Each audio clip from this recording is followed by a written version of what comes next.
Hello students, welcome to my YouTube channel Maths Developer. I am Pooja Chaudhary, your maths teacher.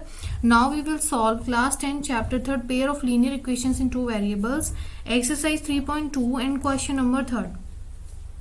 On comparing the ratios a1 upon a2, b1 upon b2 and c1 upon c2, find out whether the following pair of linear equations are consistent or inconsistent. हमें ये ratios compare करने हैं a1 upon a2, b1 upon b2 and c1 upon c2 and हमें यहाँ पे ये बताना है कि आपकी जो ये linear equations given है वो आपकी consistent है या फिर inconsistent है. Student, in this video we will solve only the first and second part of this question. So first part आपका कर लेते हैं. First part है आपका 3x plus 2y is equals to 5. आपकी पहली इक्वेशन ये गिवन है and second is 2x minus 3y is equals to 7. So यहाँ पे पहले इसको सॉल्व कर लेते हैं. 3x plus 2y, ये आपका 5 इधर आ जाएगा तो ये हो जाएगा आपका -5 is equals to 0. इस इक्वेशन को भी सही कर लेते हैं. 2x minus 3y minus 7 equals to 0. Okay, ये आपकी दो इक्वेशंस हो गई स्टूडेंट्स. नाउ हम इसमें आपके वैल्यूज निकालते हैं उसकी a1 की, a2 की, b1, v2 की, इस तरीके से. तो आपके a1 की वैल्यू यहाँ पे क्या है? a1 is 3, b1 is 2 and c1 is -5. यहाँ पे a2 आपका कितना है? 2, b2 is -3 and c2 is -7.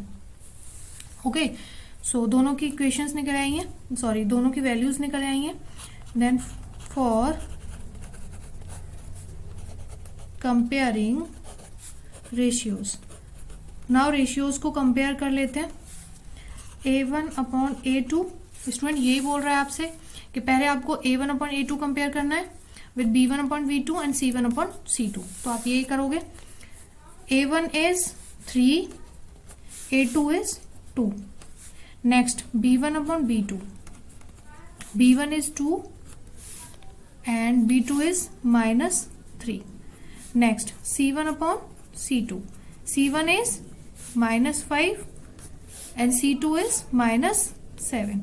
Negative negative cancel हो जाएंगे, ये हो जाएगा आपका 5.7. ओके स्टूडेंट्स, यहाँ पे स्टूडेंट्स अगर देखा जाए तो आपके ये तीनों ही रेशियो जो हैं अनइक्वल हैं एक दूसरे के, यानी कि a1 upon a2 is not equal to b1 upon b2 and आगे आपका c1 अपॉन c2 तो हमें देखने की जरूरत ही नहीं है क्योंकि आपके ये दोनों ही अनइक्वल हो गए. यहाँ पे जब आपका a1 upon a2 is not equal to b1 upon b2 होता है, ये कंडीशन आपकी किस में आती है? हमने इंट्रोडक्शन में पढ़ा था एक्सरसाइज 3.2 के में कि आपकी ये कंडीशन होती है फॉर इंटरसेक्टिंग लाइंस. किसके लिए होती है स्टूडेंट्स? इंटरसेक्टिंग लाइंस के लिए. देन आप इसमें ये देखो कि आपका अगर ये केस बन रहा हो तो उसमें आपके पेयर ऑफ लीनियर इक्वेशन क्या हो जाते हैं? कंसिस्टेंट हो जाते हैं. ओके, तो आपको यही बताना है यहाँ पे कि कंसिस्टेंट है या फिर इनकंसिस्टेंट है. सो यहाँ पे लिख लेंगे here a1 upon a2 is not equals to b1 upon b2. Therefore, these lines are intersecting lines having unique. Intersecting lines का आपका क्या होता है? सिंगल सॉल्यूशन होता है, unique solution, single solution. And in this case a pair of linear equation is consistent. हमने यहाँ पे सारी चीजें लिख दी हैं. ये आपका क्या होगा? कंसिस्टेंट होगा. आपकी ये कौन सी लाइंस हैं? इंटरसेक्टिंग लाइंस हैं हैविंग यूनिक सॉल्यूशन. एंड इस केस में क्या होता है? आपका पेयर ऑफ लीनियर इक्वेशंस क्या हो जाते हैं? कंसिस्टेंट हो जाते हैं. Now let's see the second part. Second part is 2x minus 3y is equals to 8, 4x minus 6y is equals to 9. ये आपकी टू लीनियर इक्वेशंस गिवन है. सो सेकंड क्वेश्चन भी लिख लिया. नाउ इसको सॉल्व कर लेते हैं। 2x माइनस 3y, ये आपका इधर आके -8 हो जाएगा इक्वल्स टू 0। इसको भी सॉल्व करेंगे। 4x minus 6y minus 9 is equals to 0। Okay, now यहाँ पे आपका a1 क्या है 2, b1 क्या है आपका -3 एंड c1 क्या है आपका -8। एंड इस इक्वेशन में आपका a2 क्या है 4,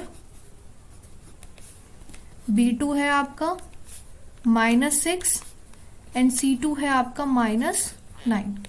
ओके, नाउ कंपेयर कर लेते हैं। फॉर कंपेयरिंग रेशियोज,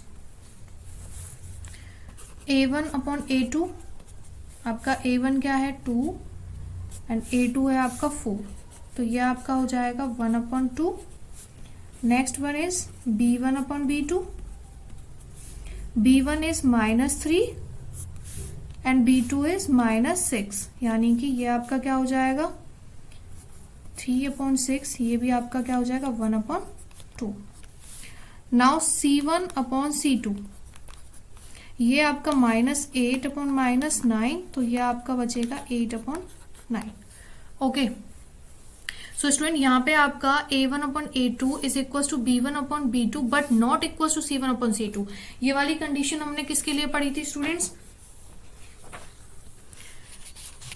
ये कंडीशन हमने पढ़ी थी पैरेलल लाइंस के लिए, जहां पे आपका कोई भी सॉल्यूशन नहीं होता and in this case the pair of linear equation is inconsistent, यानी कि यहाँ पे आपका पेयर ऑफ लीनियर इक्वेशन क्या हो जाएगा इनकंसिस्टेंट। तो ये लिख लेंगे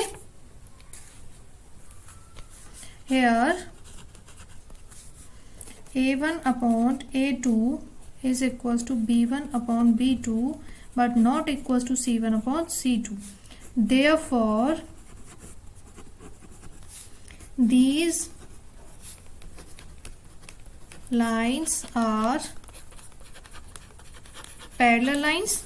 Parallel lines होंगी having no solution and a pair, and sorry, in this case